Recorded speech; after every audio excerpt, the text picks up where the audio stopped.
राधा कृष्णा परमा एकादशी सभी एकादशियों में महत्वपूर्ण मानी जाती है। यह एकादशी हर साल नहीं आती है, बल्कि 3 साल में एक बार अधिक मास के कृष्ण पक्ष में एकादशी पड़ती है। परम का अर्थ होता है सर्वोच्च। इस एकादशी को करने से मोक्ष की प्राप्ति होती है, सुख समृद्धि बनी रहती है और दुख दरिद्रता दूर होती है। तो आइए जानते हैं एकादशी की शुभ तिथियों के बारे में।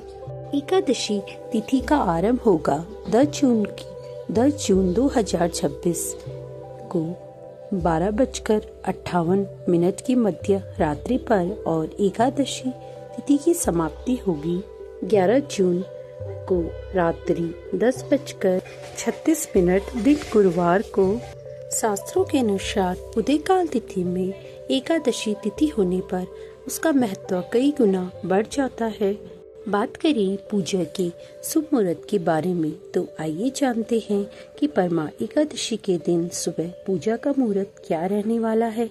इस दिन पूजा का मुहूर्त रहेगा 11 जून को प्रातः 10:36 से लेकर दोपहर 2:05 पर। व्रत पारण का समय रहेगा अगले दिन 12 जून सुबह 5:23 से लेकर प्रातःकाल 8:10 के बीच आप व्रत का पारण कर सकते हैं। भक्तजनों, पारण का समय निर्धारित करने के लिए कुछ मुख्य बातें होती हैं। द्वादशी तिथि के शुरुआती हिस्से में यानी हरिवासर में पारण करने से बचना चाहिए।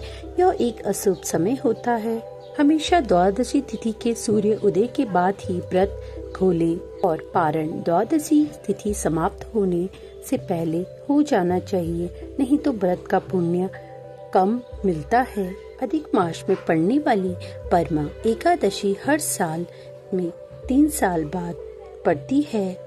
जो व्यक्ति इस एकादशी में रात्रि में जागरण करता है वह पुण्य का भागी बनता है और इस एकादशी में दान करने से शुभ फलों की प्राप्ति होती है और अन्न और धन की कमी नहीं होती है। परम एकादशी यानी सर्वोच्च एकादशी के दिन भगवान विष्णु माता लक्ष्मी की पूजा करने का विधान बताया गया है। इस दिन मंत्रों का उच्चारण अवश्य करना चाहिए, जैसे ओम नमो भगवते वासुदेवाय नमः, ओम नमो नारायणे नमः, ओम विष्णुवे नमः मंत्रों का जाप करें और ध्यान लगाएं। यह एकादशी मोक्ष प्राप्त करने वाली, अन्न धन की कमी को दूर करने वाली और सुख समृद्धि बनाने वाली एकादशी मानी जाती है।